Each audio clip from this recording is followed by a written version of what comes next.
Hello to everyone. It's time to record the next speaking practice video.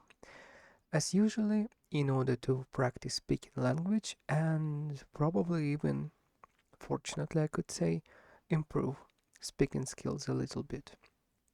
It might be not so effective as a talk with a teacher or talk with speaking partner, but still it is a talking partially. It is a talking. I'm still pronouncing words. I'm still thinking in English, and I'm still exercising my mm, simply my ability to talk, even if I have no partner to communicate with. I'm still talking. I'm still building thoughts, and I'm still practicing to do it. And this actually counts as well. So that's why I'm continuing this type of practices instead of straightforwardly looking for a speaking partner, because I understand that this type of practice also works quite well, and it gives me more freedom and ability to perform these types of videos when I want, and for how long. When I want and for how long I want. I mean, it gives me more freedom in exercising than I would be bound to a certain time with a certain person. Yes. So that's why I'm continue doing it. And I think without further ado, we should come to the ChatGPT and start answering the question that it prepares, that it prepared for us. So the question number one: how much control do you think individuals really have over the direction of their lives compared to external circumstances? Not very easy question. So let's read it again. How much control do you think individuals really have over the direction of their lives compared to external circumstances? Um, Very complicated question and very difficult to answer. Not because of vocabulary or some other language um, hindrances, but because of the complexity of the question. This type of question would be very difficult to answer even in a native language. But I will try. I will try. That's actually what this practice for. To try, for trying to talk, for trying to think, and for trying to improve speaking abilities. So, my opinion is that person didn't have a control over the direction of their lives, because we can't control circumstances, we can't control things that might happen to us. There is a lot of unpredictable factors, circumstantial factors, environmental factors that can intrude and adjust our course of direction, even against our will. It is how it is, and this is the fact. It is how it is. But what we can actually do is to at least set up the point where we need to go. Yes, that we can set up the direction and try move on in accordance to this direction, to the point that we decided for ourselves to reach. And we have control, yes, about it. We can willingly decide where we want to go. This is under our control. But how we go there and how difficult it's gonna be, or would it even be possible in the future, we don't know and we can't control. All we can control is our actions and our responses to the circumstances, but we can't control circumstances per se. And accidental, incidental things that might happen in the world and affect our life. That is my answer.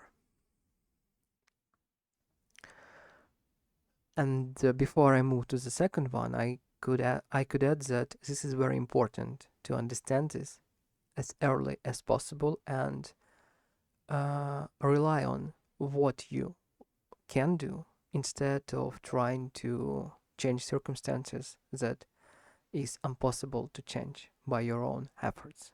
Best to rely on what you can do and keep all the attention to it than blaming the circumstances or something like that. Relying on yourself and your possibilities and abilities, it's much more, sorry for repeating myself, a reliable way to move to the direction that you choose for yourself. Relying on yourself gives you more control and gives you more chances to succeed in your beginnings. Okay, the second question. Do you believe that personal freedom increases or decreases as people take on more responsibilities? Why? Do you believe that personal freedom increases or decreases as people take on more responsibilities? How to say it? I think it's a matter of fact that I don't know about freedom, but actually your free time decreases if you take on more and more responsibilities because you have to do things and it requires time and you don't and you because this is your responsibility and you take on it, you oblige to do it. So for example, if you have for instance 2 tasks per day, which would require 5 hours, you will invest this 5 hours, and the next 5 hours until the evening is free for you. Yes, you can do whatever you want, but if you have more tasks than 2, for example 5, 6, 10 tasks that will consume all your free time, so actually you wouldn't have a lot, not freedom but free time. Why it do not increase, why more responsibilities do not increase or decrease your personal freedom and affects only your time, your free time? Because I think freedom is more about ability to make a choice. I think it's absolutely logical to assume that a free person can choose what responsibilities to take, and if the person don't want to continue, they always can no in I mean in the most cases to reduce the amount of responsibilities. I'm talking about for a work, for example. I'm talking about the work, for example, the work tasks. So that's about freedom itself. That I think that in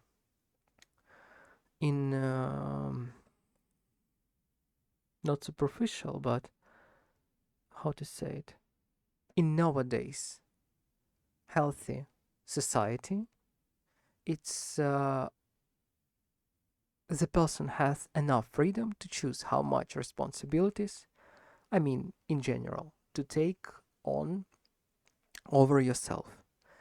That's why my opinion, as I said, is that it's not question about increases or decreases freedom.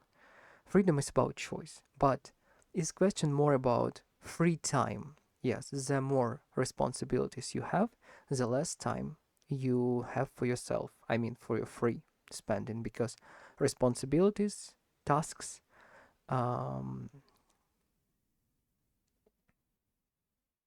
yes, responsibilities and tasks, uh, they take time, and that is my answer. I suppose, I assume Very logical and structured. Let's move to the next question. If success were measured only by long-term satisfaction rather than short-term results, how might people live? How might people live differently? Okay, if success were measured only by long-term satisfaction rather than short-term results, how might people live differently?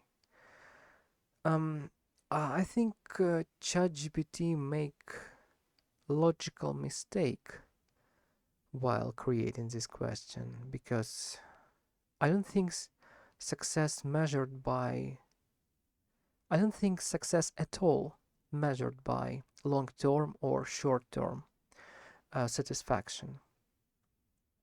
Success always measured by result. I mean, it's very simple. It's very simple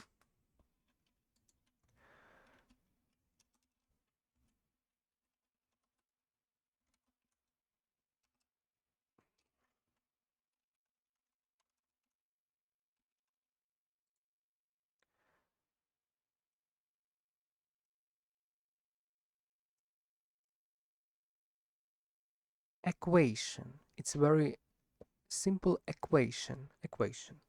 Need to remember this word. It's a very simple equation. I mean, you have a task, for example, to reach some point or get some result, and you finished your task successful if you reached what you planned to reach. Very simple. Yes, there is no need to overcomplicate it. Just task to get something, to reach something, and when you get it, it means that task is finished successful. When you get the desirable or uh, or um,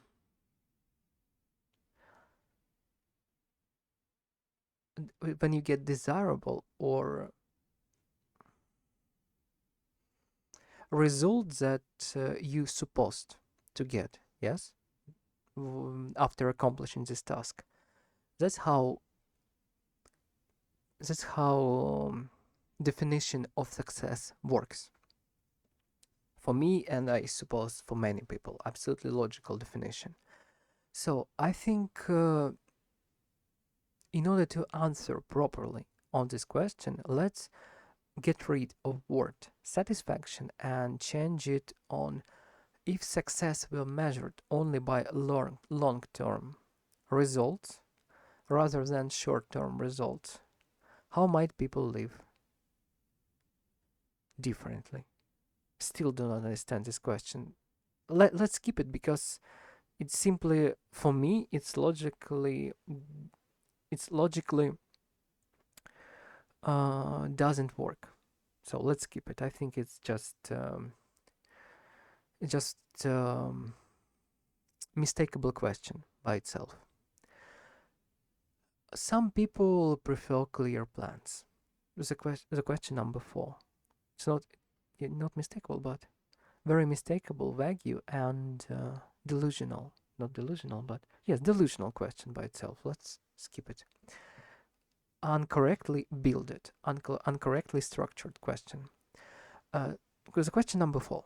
Some people prefer clear plans, while others rely more on flexibility.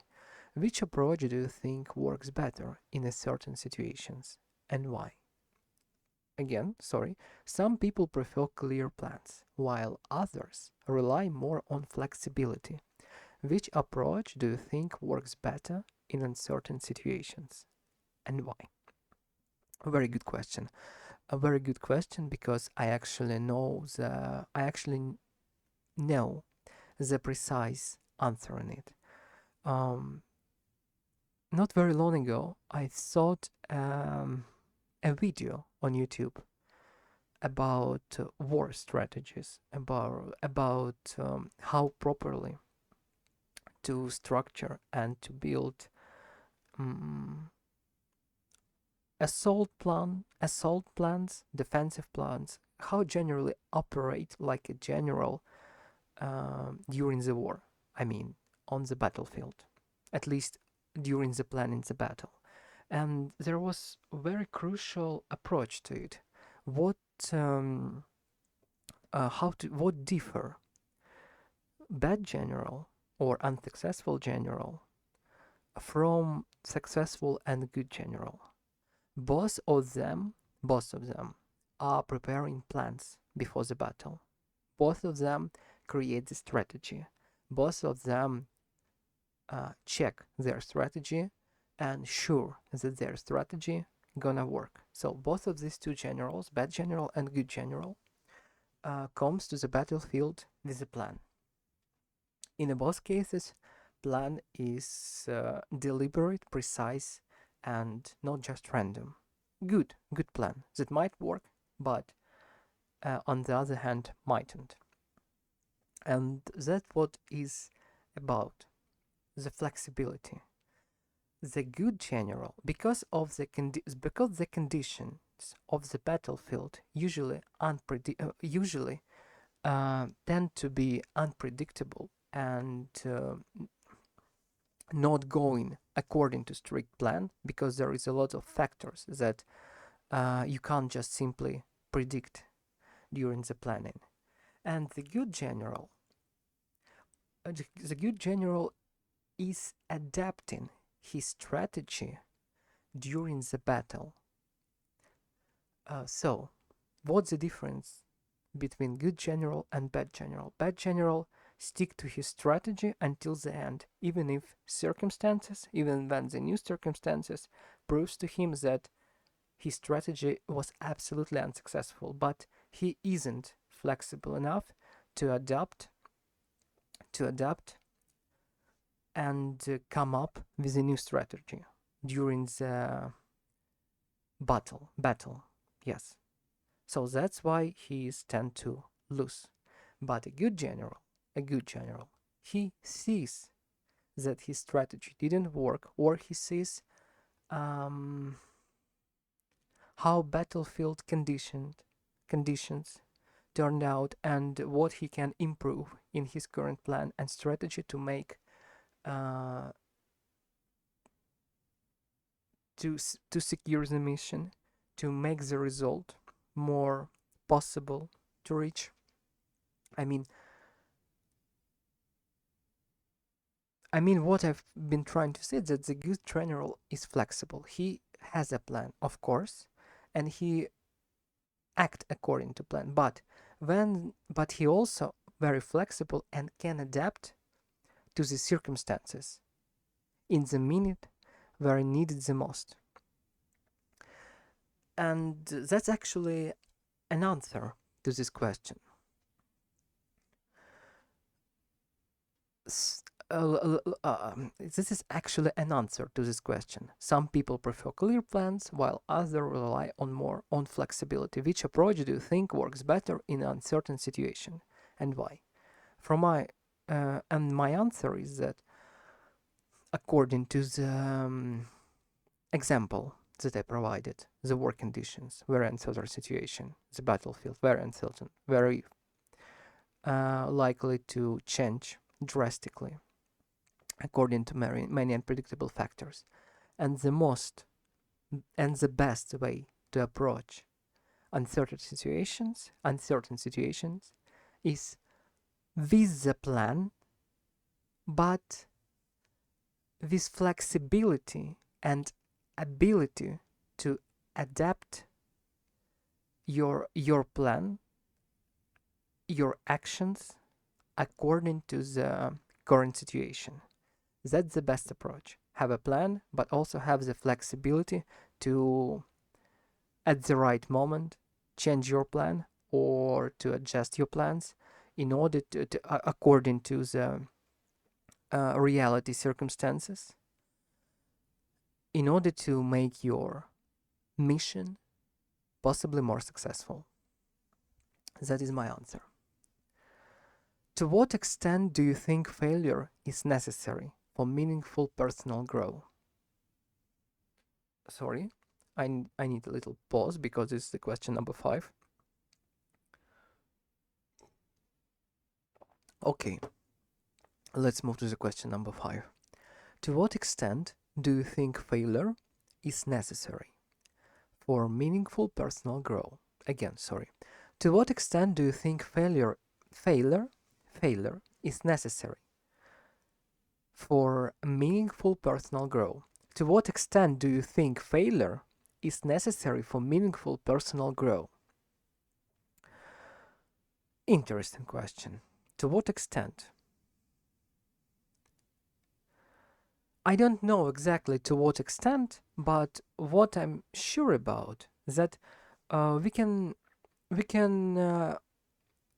characterize or define the word failure as a mistake, because you make mistake, you fail because of you made some mistakes, and that it is, yes. And it's not actually necessary, but in some cases, especially in a process of learning, of practicing, mistakes and failure is, if we can call failure, because of the mistakes that you make, and usually it is, yes. And usually that's it, how it is. You made the mistakes, you fail. This is actually an essential part of the process of studying, or of the process of practicing something that you are not proficient in. So, in this case, you can't avoid it. You need to learn how to accept it, with the right approach, in order to get lessons from it, and to adjust your approach to the next attempt.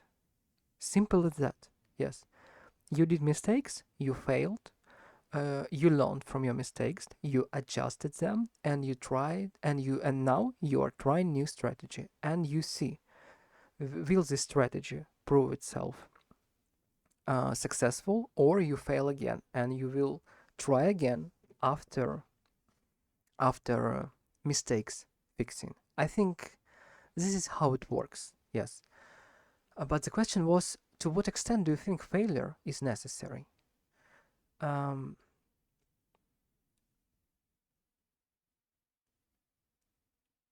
yes, I think I expressed my point very clearly. I don't think this is the word necessity. Necessity is right, but the word, uh,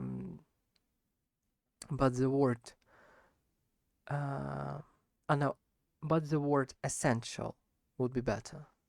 The failure, the mistakes are essential in a studying process, and you can't just simply throw it out. You do mistakes, you get experience, you learn from them, you adjust them, and you try new strategy. Yes, you fail again, you see what goes wrong, you adjust it, and you try again. This is how we learn. This is how you this is how you develop anything in this life. Any skills that you want to learn, just any skills that you want to learn um is moving through this process of failures and successes, failures and successes.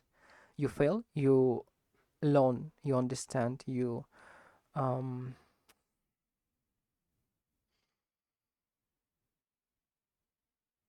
you examine why you failed, you get experience, you adjust your strategy, and you try again. So this is my answer. Failure is not only necessary, it's essential part of a process of studying or developing something. Not very pleasant one, but essential.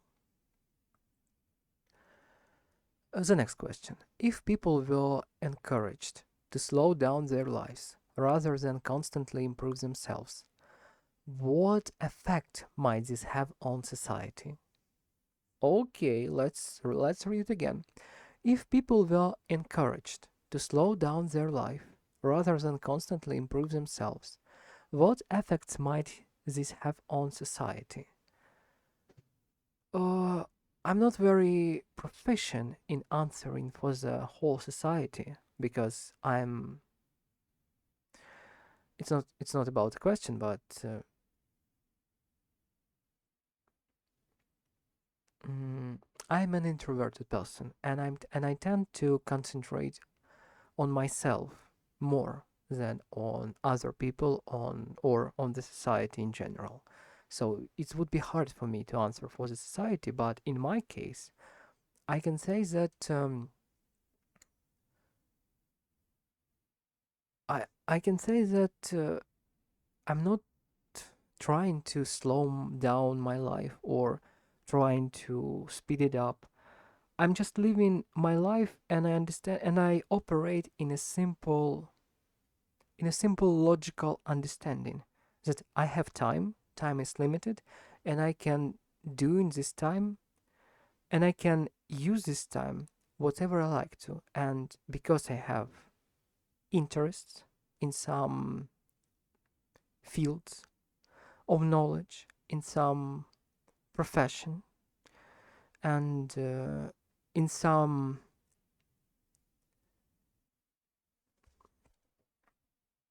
in some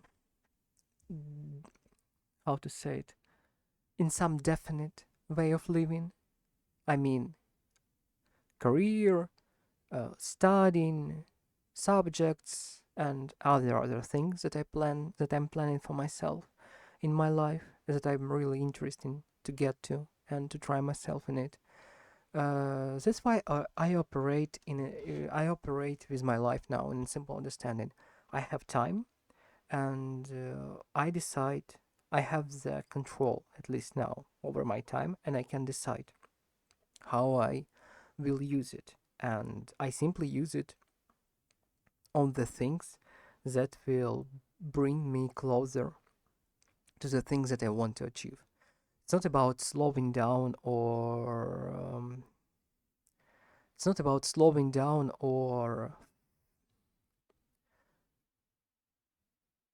speeding up. It's just about time as it is, and how I tend to and how I need to or want to use this time. No more nor less. Just this simple working approach. And as I think, absolutely logical and understandable. What about society? I don't know. I don't know. Everyone has their own lives. Everyone has their own life, and only they have the right to decide what to do with the time that they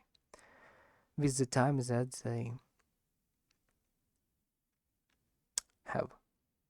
If they want speed it, okay. If they want slow it down, okay. Not my business. I believe in that. At least now, as I said, I concentrate more on things that is in my control. I myself more in my control than other people or their lives or society in general. Yes, I can control myself. I pay most of my attention to it, not to the society. At least for now, at least when I know what I need to achieve and I want to achieve, and I simply building my life now around moving towards the things that I want to do in the future. The next question. Do you think modern life encourages people to think deeply, or does it push them toward Do you think modern life encourages people to think deeply, or does it push them toward constant reaction? Explain your view. Wow, interesting question. Do you think modern life encourages people to think deeply, or does it push them toward constant reaction? Explain your view. Explain your view. How we define word reaction here? I know what is it reaction. It's like action on Reaction: something done, felt, or thought in response to a situation or event. Yes, very good definition. Reaction is something done, felt, or thought in response to a situation or event. So, now let's read question again. Do you think modern life encourages people to think deeply, or does it push them towards constant reaction? Explain your view. I think modern life push people towards constant reaction. Why is that? Because now we have technologies, now we have our smartphones 24 on 7 with us. And I mean, we always have something to bother us. I mean, we can use our phone to watch YouTube, we can chat with someone, the messages pop up, the advertisement around everywhere. We have computer games, we have TV, we have TV shows. So basically, we have so much thing to distract ourselves, so much thing to cause the reaction of them, so that sometimes we simply forget how it is to to detox to detox from technology, or simply how it to to to pull yourself from how to pull yourself from distractions or things that distract, and keep yourself in a quiet, isolated place. Just, I mean, not isolated, but for example, uh, turn off your phone, turn off your computer, turn off everything, and just simply sit or lay in a quiet room with no distraction and think. Yes, just think, or do not think at all. Just meditate, or give yourself this absolutely quiet environment that do not uh, urge us to react. People, I think, forget how it is, and not many people now using it. Yes, um, and that is actually my answer. That is actually my answer.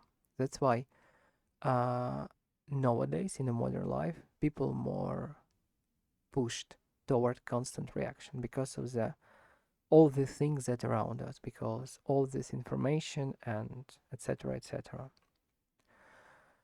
It's not bad, but if you want to be able to operate, I could say, more thoughtfully, more deeply as a human being, you should learn how to pull yourself from these distractions and give yourself this quiet breaks from technology or from other distractions.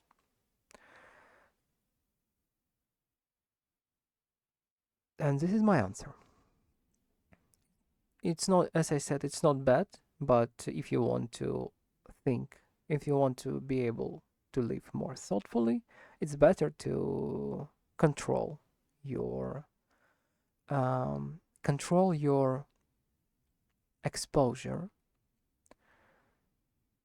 to distractions, or to technology, to gadgets, to something like that, to things that distract your attention. The next question: how do you decide whether a difficult situation is worth enduring, or whether it is time to walk away? How do you decide whether a difficult situation is worth enduring, or whether it is time to walk away? Um, I don't know. I think it's like, you have your own deep values, you have your own moral directions, and if you can let something go, if it's not aligned to your course of actions, if it's not aligned to your if it's not aligned with your virtuous traits, You just live it. You understand it instinctively that this is the things that you need to live in order to keep yourself in peace in life. Yes, but there is also things that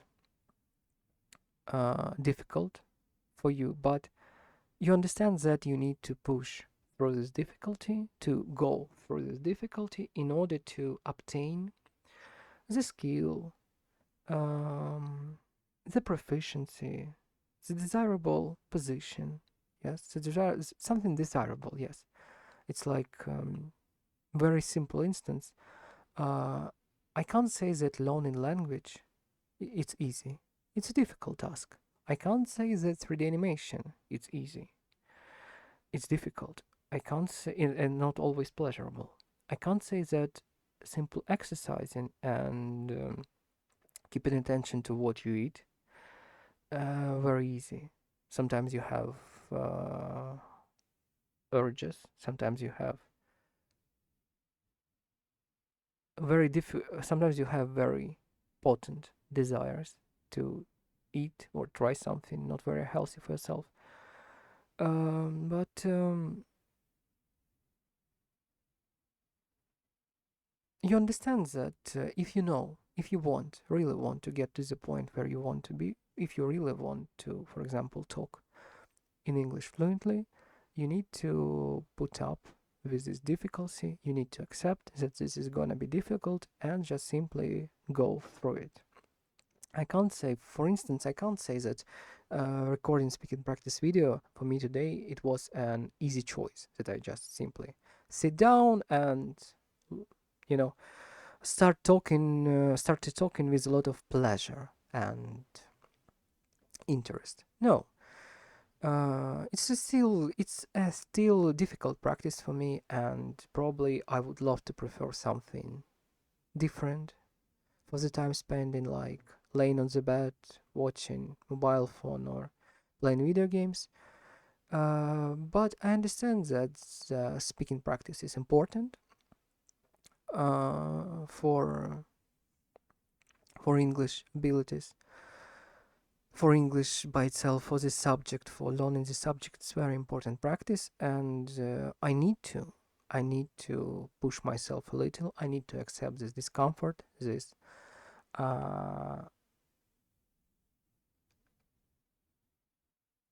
I need to accept this discomfort and move through it in order to get to the point where I want to be. In order to, in an English case, in order to reach the fluency, I need make a lot of speaking practices. I need to read a lot of books. I need to work with vocabulary. I need to learn grammar. Grammar very easily forgettable. I need to repeat the grammar again. So there is also things not very easy and sometimes not very desirable to do. But the understanding that this is necessary things that needs to be done. This difficult situation that needs to be going through in order to reach something that you want. In my case, fluency in English and grounded B2 level of knowledge. I understand that this is necessary and I'm just doing it. And this is actually my answer. Some difficult situations not only worth but essential to endure if you want to get the things that you need to or want to. And the other situation is simply misaligned to you, and it would be much more easier and right to not to endure them but get rid of them. Yes, and make your life more peaceful and your state of mind also more peaceful. So it's just your internal decision. Okay, the question number 9. In your opinion, is it possible to live a fulfilling life without clearly defined goals? Why or why not? In your option, is it possible to live a fulfilling life without clearly defined goals? Why or why not? I think yes, it is absolutely possible. It depends on the person, on the circumstances, on resources that person have, on the background, on many things and on the person psychic. In my case, I am a goal driven person. I mean, I don't know, it's just how my mind operates. I need to understand why I'm doing something in order to successfully do it. I mean, I need to understand why I'm learning English in order to learn it. I need to understand why I'm, eating healthy. I need to understand why I'm exercising. I need to understand why I'm waking up at 7 o'clock and, for example, why I'm doing everything in my life. I always need to understand the reason why I'm doing it. I can't say this is about goal actually, but in my case it's more about reason. Yes, I'm not gonna define it by as a goal, but uh, goal is something that this goal is a point, it's a dot, it's a it's a marker in space. Like for example, in my case, I want to speak English fluently. We can say this is a goal. Yes, but it's not actually a very defined goal. I can speak fluently on B2, even on B1. I can speak fluently on B1, B2, C1, and C2. So it's not actually very defined. But I make a goal, I make a point on the map of English proficiencies that my desirable point, my goal is to reach B2 level of English. This would be the point that will clearly define that I've reached my goal. And fluency, it's more about the desire. But the goal, the measurable, understandable, and seizable, tangible, let's say, goal is B2 level of English. And without this goal, it would be very hardly ever for myself to manage where I am. Yes? Because English learning is a very long term goal. I mean, not year, not two, but more and more. So, by simply understanding the path, I mean, the understanding the points during the path, I mean, A1, A2, B1, B2, and C1, C2, I can measure my progress, and by measuring progress and understanding uh, where I am exactly on this way of studying, it helps to continue moving on simply. Like um, it's like a psychological trick. Uh, Even Bear Grylls in his show. I don't know you've seen this show or not, but it was a very popular show in my childhood. Bear Grylls. He said that when you have a long road, and in his case, he literally has a long road. For example, somewhere in the forest or in the mountains, um, he needs to reach to the road, or need to reach some place where he might be rescued.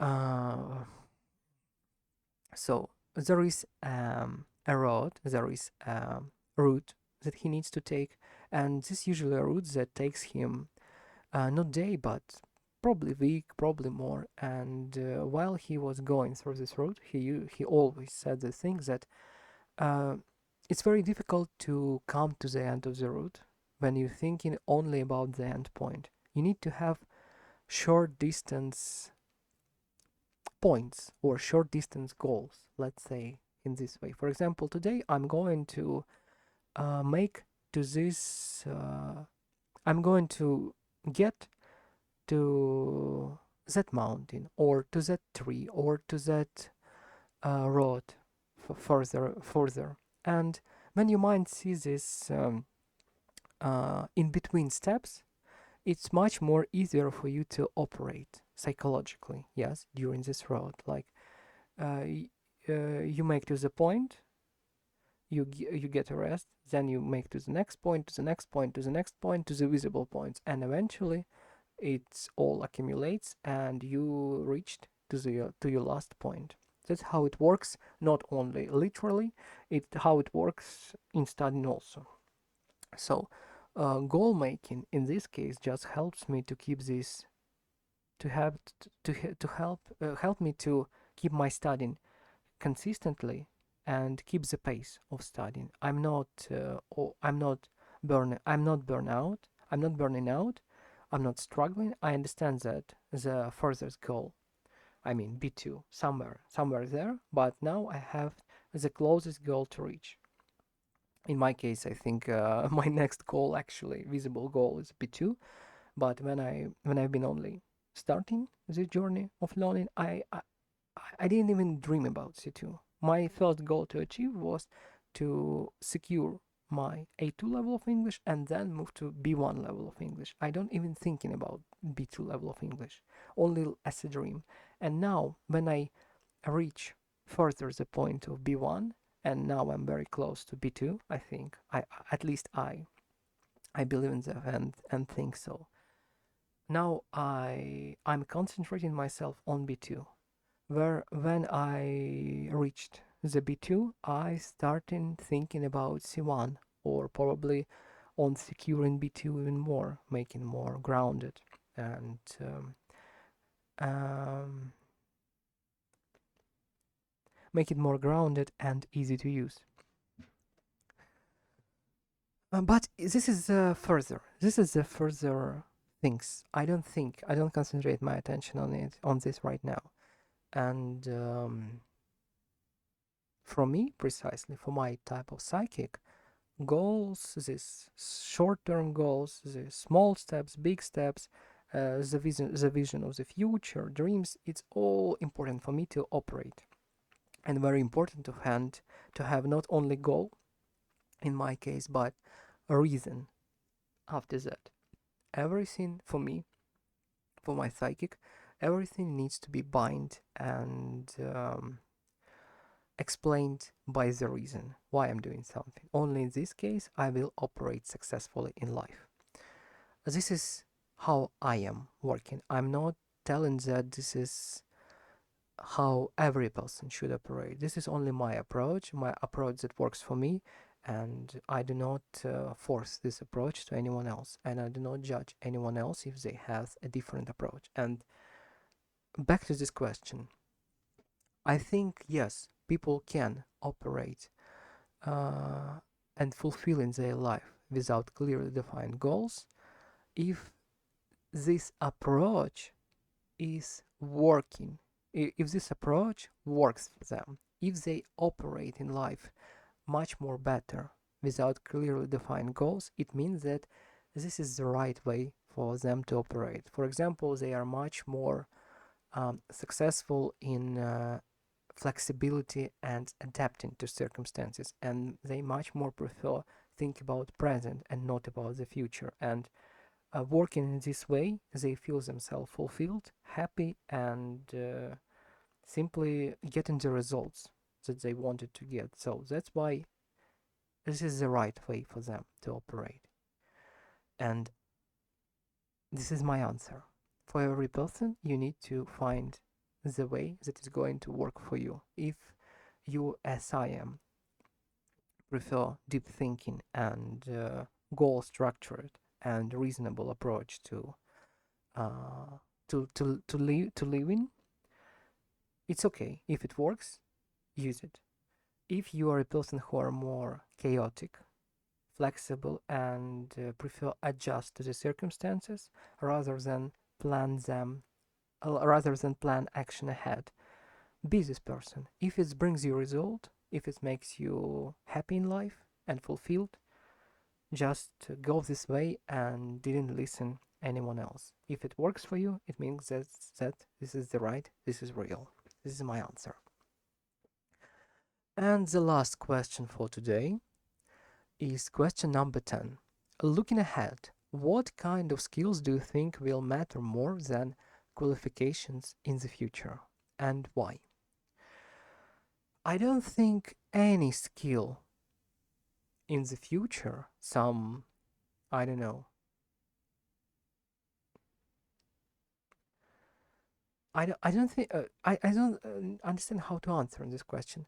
Qualification is the skill. Yes, if you have qualifications, it means that you potent in your skills and you can execute the job very well because you have knowledge, you have hour of practice, and you have the ability to do it. So I don't actually quite understand what kind of skills can overthrow the qualifications. Now, in the future, on in the furthest future, I don't know. If you, for example, if you need your fridge fixed, you need a qualified, experienced professional that can fix the problem. Yes, with experience. And you looking for this type of person. You don't actually care what his social skills are. You don't actually care how good he in advertising, or you don't care about other things. Um, save the skills that save that the qualifications of the person. No, you don't care much about other things. The only thing that you need is that this person, this professional, uh, have fixed your problem, and that's all. You don't care how they look. You don't care how much followers they have on the Instagram. You don't care. You need your fridge fixed, and you need qualified professional that can fix your fridge, and that's all. Simple as that. And you can apply this approach to anything, to simply anything. You need a professional. If this professional have other additional soft skills or other additional supportive skills that will help them to fix your fridge, it's okay. It's only a positive. But even if it's not, if it's absolutely regular human being, but qualified enough to fix your problem, you will attend to this professional. You will ask this professional to help. You will pay him money. That's how things works. Not in any other way. You never will ask for help. You will never seek help from the person that have, I don't know, good social skills but very poor skills of the of and but very poor skills in the services that they provide. I mean, it's not working. There is no logic in it. You have a problem. You need problem fixed. You need the person who is qualified enough to fix this problem, and that's all. That's how our society operate. And there is no some, I know, vague skills in the future that could erase this structure of problem and qualification to fix the problem. Yes, that is all what I can say on this question. Okay, so that was 10 questions from ChatGPT. I'm very glad that I did the speaking practice today, and this is it. I'll see you in the next speaking practice video that I'm going to record, I think, in Wednesday. Yes, tomorrow is Tuesday, and I'm going to invest Tuesday in writing practice. And so, see you again in the next speaking practice video. Goodbye and take care. Yes, see you.